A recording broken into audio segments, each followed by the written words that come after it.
What's up, guys? Welcome back to Call Me Old Fashioned, and today we're going to be talking about the cheapest way to make clear ice. If you are tired of using refrigerator ice or molds that just become like these cloudy chunks of coldness, well then it's time to kind of upgrade your ice game and start getting some clear ice. Now the difficult part about that is most of the time you got to spend a ton of money on getting some expensive machine or a contraption that makes like 1 cube of ice at a time.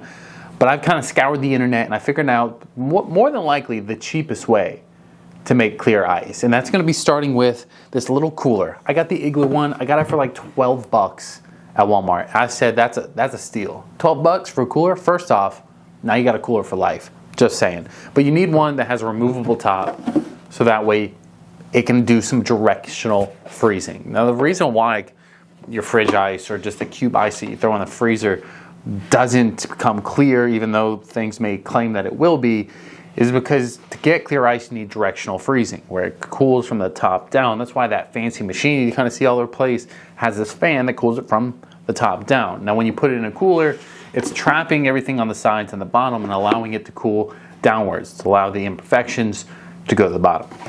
Now the next thing you need is some water. Now you can use tap water. Everybody says boil it, get purified, get distilled water. Get out of here. You can use those things if that's what you want to use. I got purified water simply because I had to film this and I didn't want to stand underneath the sink. Like, you get where I'm going. So I got a jug, and then now I'm looking at it, I don't even think I got enough. So I may throw some bottles of water in there or something. But the trick is you're just going to fill it up. And it doesn't matter how big your cooler is. You're basically going to be making a sheet of ice. Right, a big old block sheet of ice. So you want to leave a gap about 1 inch to 1.5 inches from the top. I'm going to go ahead and pour this in. A little nervous that this isn't going to go as planned. But let's give it a little. We're just going to dive right in to what's happening here. For sure not enough though, by the way. Like not even, well, I don't know.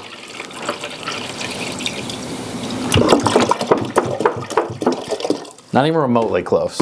At first I thought, all right, we're getting somewhere. Not even remotely close. I'm gonna go grab some bottles of water and I'm gonna just dump bottles of water in. You know what I mean? Or let's use tap water. I got half a jug, now I have the jug. So I'm gonna mix some tap water in there. The tap water's not bad. I'll be right back. I'm back, I got some tap water. We're gonna put it over top of the purified water. And we're just going to fill this up the rest of the way. So if you really are somebody that wants to do distilled or purified or anything like that, then maybe get 2 big jugs. Because the 1 jug wasn't enough. Nobody plans for these things. I should have read the instruction. I didn't read the instruction. I just know how to make the ice. And 2 jugs, honestly, perfect. Leaves about a 2-inch gap. All right, now that you have your cooler full of water, really all you need now is about 24 to 30 hours, depending on where you're putting your cooler. Now I've kind of scoured the internet, like I said, and that's the one thing that everybody's kind of hit or miss on as far as how much time exactly. I'm going to be putting mine in a deep freezer, a semi-small. Deep freezer's nothing crazy, where I've seen some people put it in their fridge for 24 hours and have good results. I'm going to go for 24 hours. We're going to put it in the fridge. Right now it's 8:42 p.m. So tomorrow at 8:45 p.m., because I'm always late, we're going to pull this out of the cooler and then we're going to see what it's like. So I'm going to take this over to the freezer and I guess I'm going to see you guys tomorrow or in like 2 seconds. Yeah, I don't know how this works when you do a multi-day video. So I'll see you guys on the next clip. Okay, so it's been 24 hours exactly. The ice has, in my opinion, maybe somewhat melted. I don't even know if this is going to work out. I put it in a deep freezer. I've never actually put it in a deep freezer before when I've done this. It's usually in a household freezer, like this one. So we're going to go ahead and crack into this bad boy. What you're going to need is a few things. One, you need a hammer. Obvious reasons, you're about to chop up some ice. And then you need a knife, right? Big kitchen knife. Some people use serrated. Every time I do it, always kind of cracks weird. So I like it's a big old steak knife. So let's go ahead, start getting this done. Now, obviously I let this sit out for a couple minutes. Nothing too crazy. We're talking like maybe 10, 15 minutes. And that way it kind of melts down just a little bit and allows gravity to kind of do its thing. So let's go ahead and start to flip this.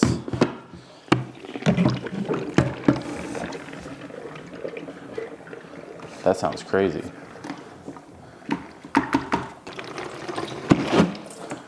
And there we have it. The ice is slid down.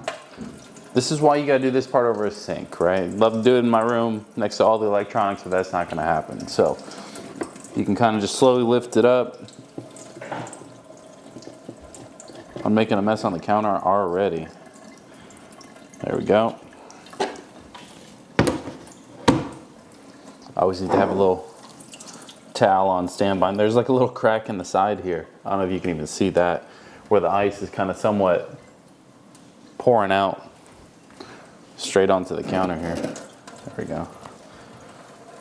We're gonna go ahead and crack into this, make a little bit more mess, and kind of see what the final clear ice part we were working with. Crack.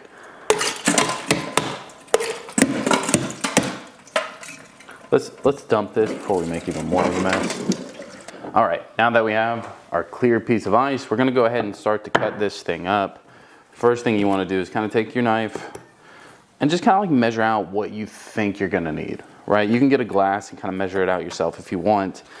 I mean, I've done this a few times, so I have an idea of where I need to be. But you wanna make a little score mark,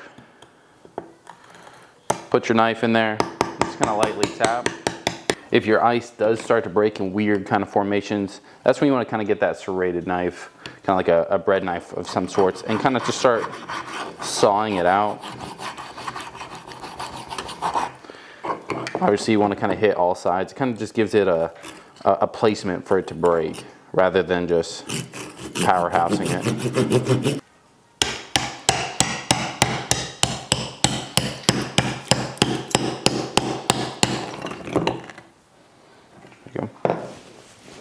What I kind of see with doing this method is like none of the cubes are going to be 100% perfectly square. Now you can shape them up later, but whenever you're kind of breaking them into the right sizes, it almost never comes out perfect. And I can show you a few tips on if you're really looking to shape it up, but for the most part, I'm just trying to get in the realm of what I'm looking for here. Once you have all the cubes kind of cut up to the sizes that you want, if there's some that are like this, or they're a little bit wonky on the sides, a lot of people will carve them up. I don't have the time, nor do I care to do all that to make them that perfect. But you can just run them under some hot water, have it melt itself. Right, now clear ice melts a lot slower, so it may take you just a second, but in my opinion, it's already done in the time I'm already talking to you about it. So for me, most of the time I wouldn't even care about this. It's all about just getting the clear ice portion. The shape itself kind of adds a little bit more character to the drink. It's just, the biggest thing was making sure it fits in the glass. If it doesn't fit in the glass, what do we do? So I'm gonna go ahead and finish these up, and then I'll bring you back into my office. I'll kind of show you what it looks like and the difference as far as cocktails go. Now, a lot of you will probably ask me, why would I even bother making clear ice? I could just grab refrigerator ice right out the fridge, and you could. But here's the big difference. You got your clear ice here that's nice and see-through, and then of course you have this refrigerator ice. It's cloudy as all can be. Now, obviously both would work, right? But for me, when it comes to making cocktails, it's all about the experience, right? If I'm hosting a cocktail party or making a drink for a friend, especially if I've been hyping up the bourbon, because you know that's really what we're all here for anyway, you know, you want it to look good. You want it to play its part. So let me show you inside the actual drink, right? Bring over your glasses. We'll throw in one solid cube here, and then we have a few extra, you know, let's just dump it all in. There we go. And then you have your refrigerator ice, right? Now let's say you make a cocktail. You want it to look good, right? You also want it to last as well. You can obviously tell which one already has a better appeal, right? You have the one with the clear ice, right? This one, nice and clear. You can barely tell it's in there, but this is a big ice cube. I will say I did make a big ice cube, so it's a little bit harder to have it go in incognito mode. And then of course you have this one, right? Little cheap ice cubes. Again, nothing completely wrong with them, but when you're looking to kind of level up your cocktail game, the next step and the logical step really is clear ice. Now, kind of overall thoughts on this whole process, right? Is it worth it? Now, overall, you're probably in about, you know, let's just say under 20 bucks. And that's just for the first initial, let's buy everything. After that, all it is just water. You can get sink water, you get bottled water, whatever you want to use. That water is the only expense. Overall, for this method, I will say this is definitely the cheapest one that I found. It does work. It takes a little bit of time, a little bit of manhandling the ice, but overall, at the end of the day, you kind of get a pretty decent amount of clear ice for just a little bit of work. let me know. Is this a method that you use? What is your overall thoughts on this method? Again, at the end of the day, we're just having fun making cocktails, having a drink. So cheers to you boys. Again, if you haven't already, like, subscribe, do all that jazz, and I will see you on the other side.